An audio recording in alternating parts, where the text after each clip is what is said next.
ভোর রাত্রে যখন সাহরি খাইতে উঠবেন, সাহরি খাওয়ার পর ফজরের আজানের আগে আপনি 10 মিনিট 5 মিনিট একটু আল্লাহর কাছে কেবলামুখী হয়ে হাত তুলে রুমের লাইটটা বন্ধ করে একটু আল্লাহর সাথে কথা বলবেন।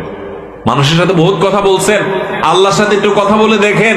আল্লাহর সাথে কথা বলার স্বাদ আছে ভাই, অনেকে জীবনে একবারও এই স্বাদ পান নাই। একটু কথা বলে দেখেন। ভোর রাতে সাহরি খেতে উঠলে 10টা মিনিট একটু হাত তুলে কথা বলেন। কিভাবে কথা বলবেন? কথা বলবেন এইভাবে, ও আল্লাহ, কত গুনাহ আমি করেছি, কত পাপাচার আমি করেছি, মরতে আমার হবে, তোমার কাছে যাওয়া আমার লাগবে আল্লাহ।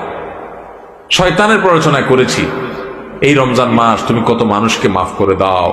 নবী করিম সাল্লাল্লাহু আলাইহি ওয়াসাল্লাম বলেছেন, ওয়ালিল্লাহি উতাকাউ মিনান নার ওয়া যালিকা ফি কুল্লি লাইলা।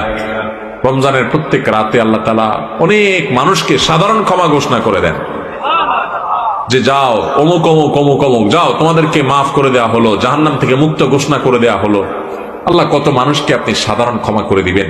আল্লাহ আপনার সাধারণ ক্ষমা পাওয়ার জন্য কোনো যোগ্যতার দরকার হয় না, আপনি চাইলে যাকে তাকে মাফ করে দিতে পারেন। দুনিয়ার প্রেসিডেন্ট প্রধানমন্ত্রী চাইলে একটা দেশের যাকে তাকে যা খুশি তা দিয়ে দিতে পারে। তাদের যদি ক্ষমতা, তারা তো মানুষ। আল্লাহ আপনি তো মহান সৃষ্টিকর্তা, আপনি তো চাইলে আমার সব অপরাধগুলো মাফ করে আমাকে ফেরেশতা বানায় ফেলতে পারেন।